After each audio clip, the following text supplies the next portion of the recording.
시사 포커스 박윤경입니다. 애청자 여러분 안녕하십니까? 9월 25일 수요일 시사 포커스 박윤경입니다. 그동안 중단됐던 원주 SRF 열병합발전소 건설 사업이 최근 다시 추진되고 있습니다. 시민사회단체는 강력히 반대하고 나섰는데요. 원주 녹색연합의 김민자 사무국장 연결해 이 소식 들어보겠습니다. 그동안 춘천 방사능 생활감시단이 춘천시와 도교육청 등의 지역 골재 방사능에 대한 대책을 지속적으로 요구해왔습니다. 관련해서 최근에 원자력안전위원회가 입장을 밝혀왔다고 하는데요. 춘천 방사능 생활감시단 강종윤 대표를 스튜디오에 모시고 관련한 이야기 직접 들어보도록 하겠습니다. 키보드 뉴스에선 강원시민사회연구원 재현수 실장의 돼지열병 소식을 전합니다. 광고 듣고 잠시 후 돌아오겠습니다. 다니엘 헤니가 선택한 캐딜락 2019. 네, 그동안 중단됐던 원주 SRF 열병합발전소 건설 사업이 최근 다시 추진되자 시민사회단체들이 거세게 반발하고 나섰습니다. 지금까지 전해온 소식은 열병합발전소 건립을 추진해온 원주에너지가 지난 16일에 원주시에 건축 허가를 신청했고요. 원주시는 법적으로 문제가 없다면 허가한다는 입장인데요. 원주시가 여기에서 생산한 에너지를 활용해서 화폐 특화 관광단지를 조성하겠다고 해 갈등이 확산되고 있습니다. 이 내용 원주 녹색연합 김민자 사무국장 연결해서 자세히 들어보도록 하겠습니다. 안녕하세요. 네, 안녕하세요. 네, 반갑습니다. 네. 앞서 잠깐 소개를 해드렸습니다만 원주 SRF 열병합발전소와 관련해서 원주시의 지금까지 입장은 어떤가요? 네. 문방 화해단지를 2010년부터 원주시가 추진을 해왔는데 이에 관련해서 열공급 시설로 SRF 열병합발전소를 함께 추진을 해왔죠. 예. 그러다가 주민 및 시민들의 강한 반대에 부딪혀서 작년 2018년 2월에 원주시장은 열병합발전소를 시민들의 반대 목소리를 존중해서 포기한다고 정례 브리핑을 통해서 발표했었습니다. 예. 그런데 지금 9년여 동안 이렇게 지지부진했던 화해관광단지 추진이 갑자기 진행이 되면서 네. 포기하겠다는 입장이 뒤바뀌어 원주시가 다시 추진을 하고 있는 상태고요. 예. 화해단지는 강원도로부터 관광단지 지구 지정을 1년 연장해서 올해 11월 말까지 화해 특화 관광단지 사업 예정 부지 한 70% 이상이 토지 소유권 이전이 되어야만 이렇게 조성 계획 조건이 되는 것이거든요. 네. 그런데 현재 소유권 이전을 진행 중에 있고요. 네. 이와 동시에 SRF 열병합발전소 건축 허가를 내기 위해서 각 부서별로 원주시가 협의 중인 것으로 알고 있습니다. 네. 작년까지만 해도 반대하는 시민들의 입장을 존중해서 포기하겠다라고 원주시가 입장을 밝혔었는데 번복을 한 거군요. 그렇죠. 지금 우려하시는 부분이 원주 SRF 열병합 발전소 때문이에요. 이게 도대체 어떤 건가요? SRF는 아마 여러분이 좀 낯설기도 하고 그렇지만 요즘에 많이 들으셨을 거예요. 예. 작년에 워낙 이슈가 됐었고요. 네. SRF는 폐플라스틱이나 폐비닐이나 또 폐합성 소지, 폐목재, 폐타이어 이렇게 폐지 등 각종 가연성 폐기물들을 선별하고 파쇄해서 청년 과정을 거쳐가지고 고용 연료화시킨 연료예요. 네. 그래서 국내에서는 신재생 에너지로 포함되다가 김기성 국회의원 발의로 올해 10월 1일부터 신재생 에너지에서 퇴출되게 됩니다. 그래요. 네. 소각하면서 공기 중에 다이옥신이나 납, 아연, 카드뮴 등 중금속 유해 물질의 배출이 생겨나고요. 예. 또 미세먼지나 초미세먼지, 또 질소산화물, 황산화물 같은 이런 대기오염 물질이 대량 배출되어 우리가 숨쉬는 공기뿐만이 아니라 물과 땅을 오염시킬 것으로 생각이 되고요. 네. 저감장치가 아무리 완벽하다고 보장하지 않으면 검증도 되지 않은 상태입니다. 네. 그렇기 때문에 시민의 건강과 이렇게 생명을 위협하게 될 것이고요. 네. 더군다나 원주는 이제 매년마다 겨울과 봄철에 미세먼지가 전국 상위를 기록하고 있잖아요. 예. 원주 이런 쓰레기를 태우는 시설이 들어서면 누가 이사를 오겠습니까? 네. 그리고 수도권에서는 이런 쓰레기 발전 시설이 없어요. 예. 왜 못 태우게 할까요? 전국에서 나주나 내포, 전주, 포천 등지에서 모두 반대하고 있습니다. 예. 지금 원주에 들어서려는 이 SRF 열병합 발전소가 우리나라에서 이미 운영되고 있는 지역이 있나요? 운영되고 있는 지역은 지금 다들 난항을 겪고 있기 때문에 네. 제가 알기로는 현재 없는 것으로 알고 있고 소규모로는 뭐 운영이 되고 있는 곳은 있는데 예. 그렇게 자세한 것까지는 제가 아직 파악을 하지 못했고요. 네. 그러니까 이게 예전에는 신재생 에너지에 포함이 되어 있었지만 환경적인 문제 때문에 지금은 신재생 에너지에 빠져 있다라는 거예요. 그래서 네네. 주민분들은 네네. 환경적인 부분을 더 많이 걱정을 하시는 거죠. 그렇죠. 예. 그런데요, 이 열병합 발전소의 에너지를 이용해서 화훼 특화 관광단지를 조성하겠다는 것이 원주시 입장이잖아요. 네네. 이게 실현이 되면은 지역 경제에 좋다는 일각의 의견에 대해서는 좀 어떻게 보세요? 지금 지역의 고용 인력은 아마 단순 노무직으로 아마 열여 명 정도 되지 않을까요? 일자리 창출과 지역 경제가 활성화된다고 전혀 생각하지 않습니다. 네. 오히려 쓰레기를 태우는 발전 시설이 있다면 지역 경제에 더 나쁜 영향을 미친다고 보고요. 네. 그리고 열대과일 식물원이나 화훼 식물원 같은 경우에는 경쟁력이 또 없다고 판단됩니다. 예. 오히려 1년 365일 SRF 쓰레기 발전소를 가동하기 위한 부실일 뿐이라고 생각하고요. 네. 원주시가 뭐 미래 관광 먹거리로 이런 화훼단지에 많은 관심을 가지고 추진을 해왔었는데 연 관광객 300에서 한 500만 명을 예상하고 있지만 예. 사업성이 이렇게 좋다면 왜 원주시에서 9년이 지나도록 왜 투자를 못 받았겠습니까? 예. 허울만 내세우고 실현 가능성이 적다고 판단이 됩니다. 네.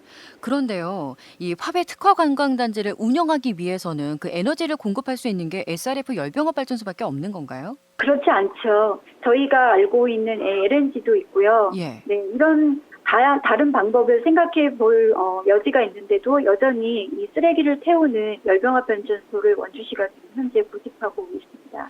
LNG 같은 다른 방법이 있는데도 불구하고 열병합 발전소를 고집하는 이유는 뭐라고 밝히던가요? 지금 열병합 발전소는 과거에 신재생 에너지에 포함됐던 부분이고 10월 1일서부터는 퇴출이 되잖아요. 네. 그 전서부터 추진을 해왔었는데 이 열병합 발전소는 과거 신재생 에너지에 포함되어 있었을 때 REC 적용이라는 그러니까 신재생 에너지 공급 인증서라는 것을 받게 되어 있습니다. 예. 이것이 이게 발전 사업자한테는 굉장히 큰 이익이 되는 그런 지원 국가의 어떤 정부의 지원을 받는 제도인데요. 예. 이것을 받기 위해서 이렇게 추진하고 있는 것으로 판단이 됩니다. 그래요. 자, 원주시는 법적으로 문제가 없다면 허가를 한다는 입장이고요. 또 다음 달부터 시행되는 개정법 때문에 그 전에 좀 허가를 서두를 수 있어 보이는데 이렇게 되면은 이달 중에 결정이 나는 건 아닌가요? 아직 그렇게 쉽게 판단이 결정이 된다고는 생각하지 않습니다. 그리고 예. 법적으로 문제가 없는 게 아니죠. 이제 SRF 열병합 발전소 예정 부지가 없는데 어떻게 이 시설을 짓겠다고 건축 허가를 먼저 내는지 이것은 상식적으로도 좀 납득이 되지 않고요. 네. 신재생 에너지 공급 인증서인 이제 REC를 적용받기 위한 꼼수라고 봅니다. 예. 그리고 발전소 예정 부지가 문막 단계 산업단지인데요. 네. 토지주인 이제 산업단지, 그러니까 산단공과 개혁이 지금 현재 되어 있지 않은 상태고요. 네. 산단공의 입장은 환경부의 통합환경 허가를 조건으로 부지 사용 승낙이나 계약을 한다는 그 입장으로 들었습니다. 네. 우리가 일반적으로 생각해 봤을 때 개인이 땅 한 평도 없는데 집을 짓겠다고 건축 허가를 우리가 원주시에 낸다고 해서 원주시에서 이 신청을 받아주겠습니까? 그렇군요. 이런 지금 형국이라고 보고요. 네. 원주시는 뭐 초법 탈법적인 어떤 방법으로 지금 밀어붙이고 있는 것이 아닌가 이렇게 생각이 듭니다. 자, 지금 이 사업을 저지하기 위해서 삭발투쟁도 하고 계십니다. 앞으로의 좀 계획과 또 전망은 어떻게 하세요? 네, 지금 1인 시위를 진행 중에 있고요. 예. 공익감사 청구는 현재 모 의원이 진행 중에 있고요. 예. 저희는 이제 시민을 대표하는 시장이 원주 시민과의 약속을 어기고 건축 허가나 고용연료 사용 허가를 내준다면 35만 시민을 기만한 것으로 보고 시장 소환도 착수할 계획을 가지고 있습니다. 네. 네, 전 시민과 함께 SRF 열병합 발전소 백지화될 때까지 저희 시민의 건강권과 환경권을 위해서 열심히 싸우고자 합니다. 네, 알겠습니다. 말씀 여기까지 듣도록 하겠습니다. 고맙습니다. 네, 감사합니다. 네, 지금까지 원주 녹색연합 김민자 사무국장이었습니다.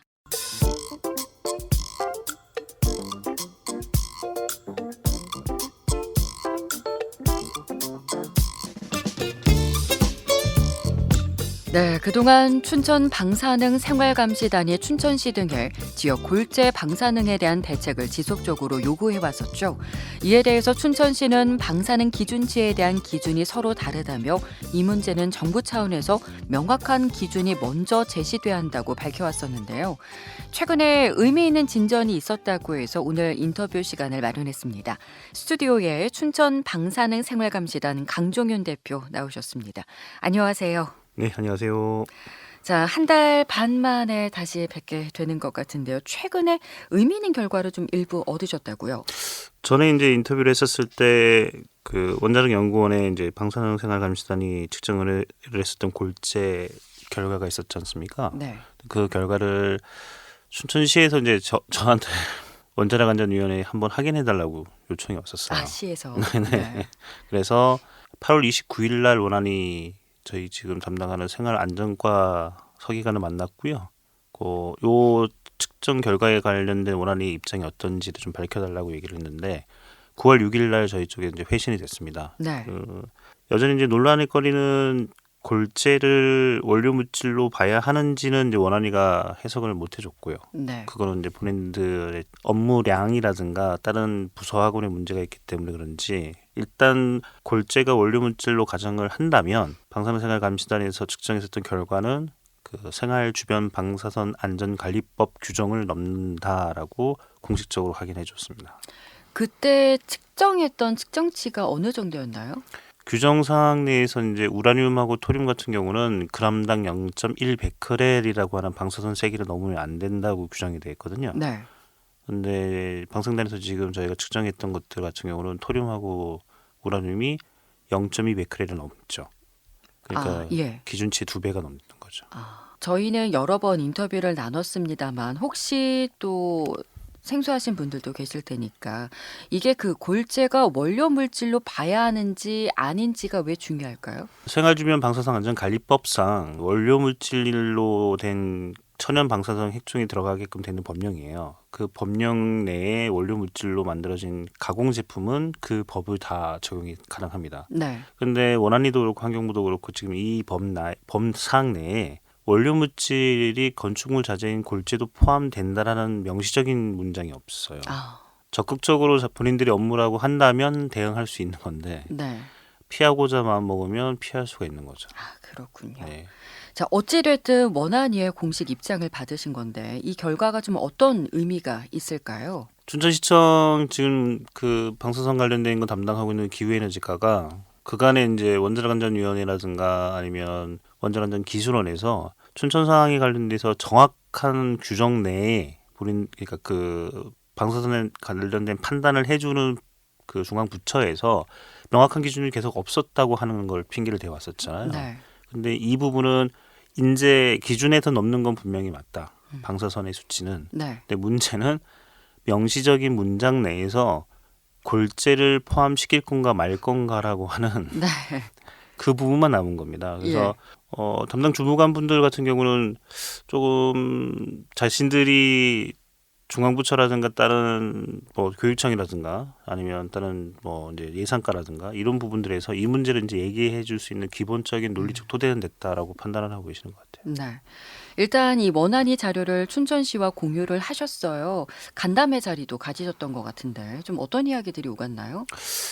7월 30일 날 이제 저희가 기자회견 하고 난 다음에 원자력 연구원 자료를 어찌 되었든 간에 되게 입증된 과학적 자료잖아요. 이제 그거에 대해서 조금 시청 내부에서도 좀 더 이상 미룰 수 있는 문제는 아니다라고 판단을 하셨던 것 같아요. 그래서 9월 17일 날에 어쨌든 이제 뭔가 대처를 하긴 해야 하니까 어떻게 대처를 좀 할지 일단 이제 방사능 생활 감시단이랑 또 중앙에 있는 뭐 거버먼트 조직인 지속가능 발전 협의회랑 같이 한번 만나서 한번 얘기를 좀 한번 해보자. 네. 정도 선으로 이제 9월 17일 날 만나게 됐고요. 예.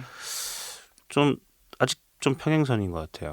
그래요. 네, 방생단은 요구하는 부분들이 사실 이 정도가 됐으면 이제 시에서 직접 뭔가 행정적인 조치가 가능한 TF를 구성을 하든 아니면 뭐 위원회를 구성을 하든 네. 시가 뭔가 책임지는 주도하는 모습을 좀 했으면 좋겠다 입장인데 시는 여전히 더 명확해야 될 것 같아. 거죠. 예, 이제 지자체 차원에서도 어찌 됐든 이 관련 법령의 개정이라든가 보완은 좀 필요할 것 같아요. 네네. 이 부분과 관련해서는 좀 계획 갖고 계신 거 있으신가요? 9월 30일 날 이제 국회에서 국정감사가 이제 준비 중인 걸로 알고 있는데요. 네. 그래서 방송단의 지금 자료가 환경노동상임위원회에 있는 그 한 국회의원분하고 이제 이렇게 연결이 돼 있어요. 그래서 네. 우리 쪽 자료는 이미 국회로 들어가 있고 원자력안전위원회에 소속이 돼 있는 이제 과학정보교통상임위원회인가 그런데요. 이제 그쪽에 있는 의원분하고도 지금 연결이 돼 있는 사항은 있습니다. 그래서 네. 국회에 몇 분은 이 안을 알아요. 네. 지금 준수사안을. 그래서 예. 올해 내로 뭔가 법의 개정이 될지는 잘 모르겠지만 다음 총선 이후에 구성이 되는 상임위원 내에서는 이 내용을 가지고 이제 법 개정을 해야 하겠죠. 그렇죠. 근데 그것도 방법도 두 가지인 것 같아요. 예를 들어서 지금 춘천시청 자체가 이런 문제에 대해서 이제 부처 간 법령에 문제가 있으니까 이걸 좀 디테일하고 꼼꼼하게 해달라고 요청하는 방법이 있을 것 같아요. 네. 국무총리든 아니면 뭐 대통령이든 이렇게 해서 그 행정부 내 영으로도 개정이 가능할 것 같아요. 네. 왜냐하면 2018년도 라돈 침대 사건이 그랬거든요. 그 터지고 난 다음에 국무총리가 문제를 해결했으면 좋겠다고 해서 국무총리 영으로 개정이 됐고 이제 그게 국회에서 통과가 된 케이스라고 저는 알고 있는데 항상 법이 대통령이거나 국무총리처럼 뭐 국가의 전체를 책임지는 단위에서 해결하는 것이 아니라 지역에 있는 시장이 대로더 적극적으로 네. 이거 문제가 있고 너희가 해결하면 우리가 해결할 수 있어가 네. 됐을 때 법이 개정될 수도 있다고 봐요. 네. 그래서 국회를 통해서 가면 되게 오래 걸릴 수 있는 문제를 좀 행정부 내에서도 충분히 좀 가능하다라고 좀 판단되어지는데 그건 뭐 일개 시민인 저의 판단이고 네. 행정부에 계신 분들이나 시장님이 결정하셔야 되지 않을까 싶습니다. 예. 골재를 원료로 볼 것이냐 아닐 것이냐 뭐 그 부분은 뭐 정리가 돼야겠지만 어찌 됐든 중요한 것은 춘천에서 나온 수치들이 방사선 수치들이 기준치를 넘어선다라는 거잖아요. 네. 시민들로서는 당연히 우려할 수밖에 없을 건데 참 안타깝네요. 자, 일단 9월 30일 이제 국회에서 좀 이 부분이 좀 논의가 될지 다뤄질지는 봐야겠고요. 가까운 뭐 계획 갖고 계신 부분은 좀 어떻게 되실까요?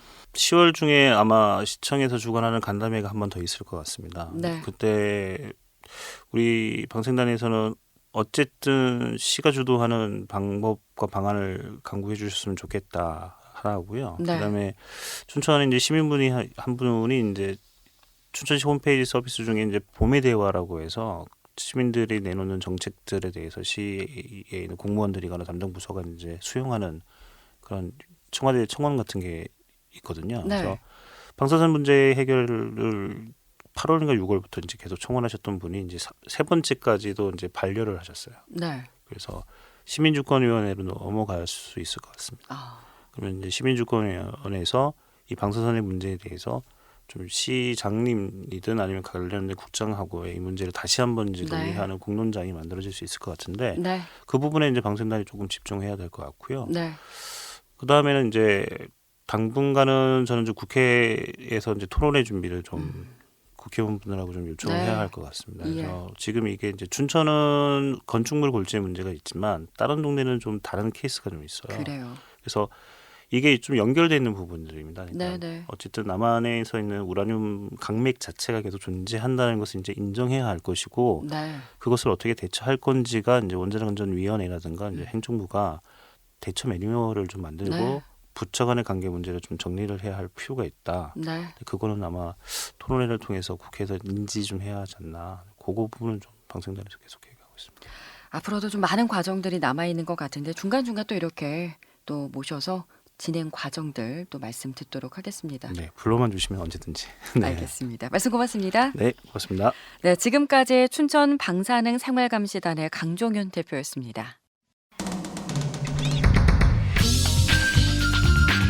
여러분은 지금 생방송 시사 포커스 박윤경입니다를 듣고 계십니다.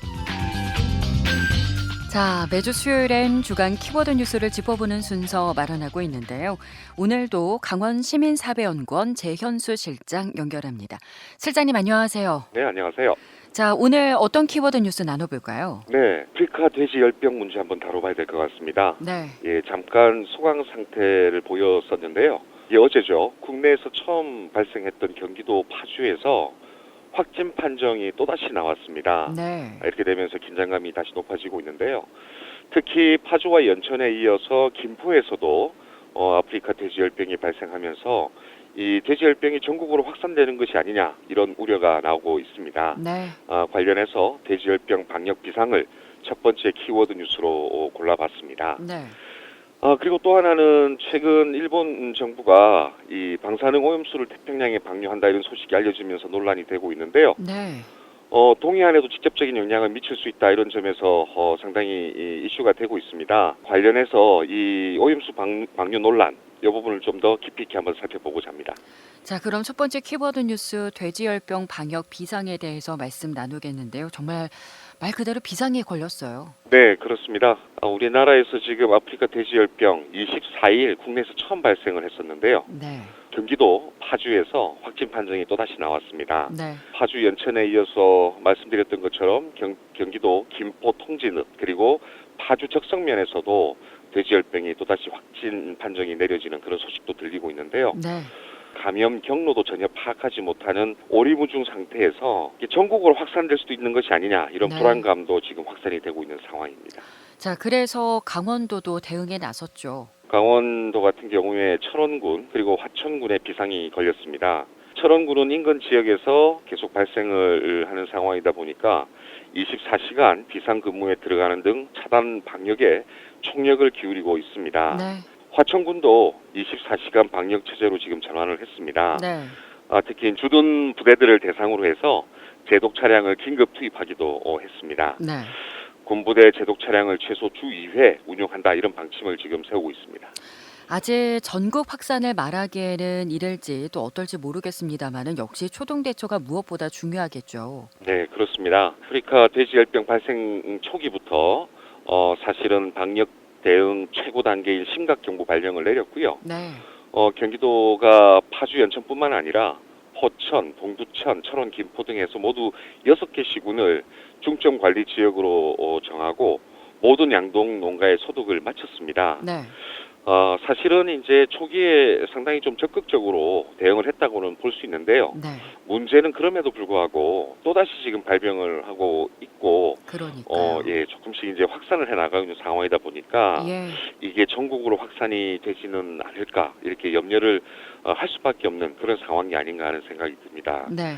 아직까지 이 아프리카 돼지열병 발병 원인에 대해서 정확하게 파악이 안 됐다고 하는데 참 걱정입니다. 더 이상 좀 확산이 안 돼야 할 텐데요. 잘 좀 방역을 해야겠습니다. 자, 두 번째 키워드 뉴스도 심각하네요. 후쿠시마 방사능 오염수 방류 논란 이야기해 주실까요? 네네. 2011년에 후쿠시마 원자력 발전소 폭발이 있었습니다. 네.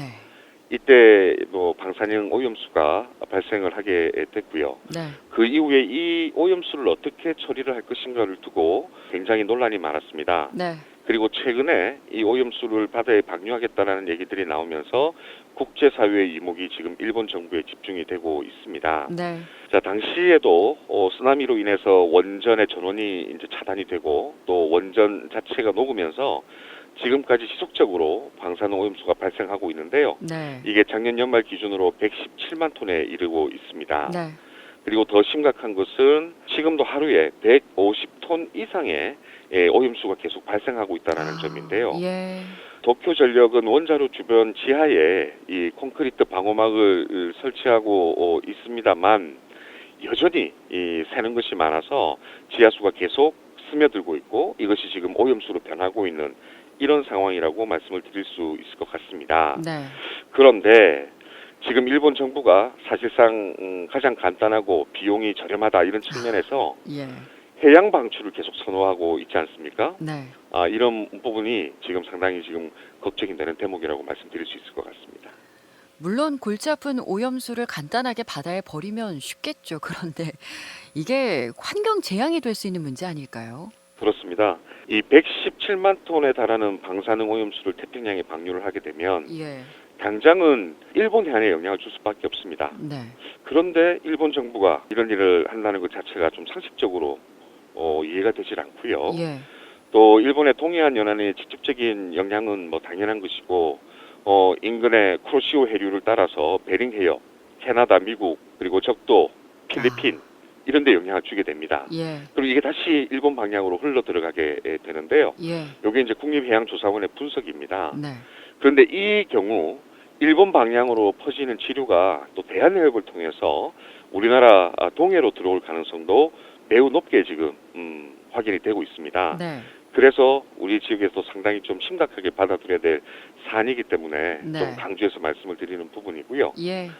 그리고 동시에 이런 생각도 좀 드는데요. 한 번 방류를 공론화하고 정책적으로 결정을 하게 되면 네. 이 방사능 오염수에 대한 방류가 일상이 될 수도 있다라는 것인가. 아. 이 점도 꼭 하나 짚어야 된다는 것이죠. 예. 만약에 지금 다른 원전을 운용하는 어떤 국가들도 모두 바다로 이게 방류하는 것을 결정하게 된다면 네. 이게 환경 재앙을 넘어서 환경 테러가 아닌가 네. 이런 말씀을 좀 드리고 싶고요. 예. 외교적 협력을 통해서 이 문제들을 좀 공론화시키고 하나하나 해결을 반드시 해 나가야 된다. 네. 이런 점을 다시 한번 강조해서 말씀드리고 싶습니다. 네, 알겠습니다. 말씀 여기까지 듣도록 할게요. 고맙습니다. 고맙습니다. 네, 지금까지 강원시민사회연구원 재현수 실장이었습니다.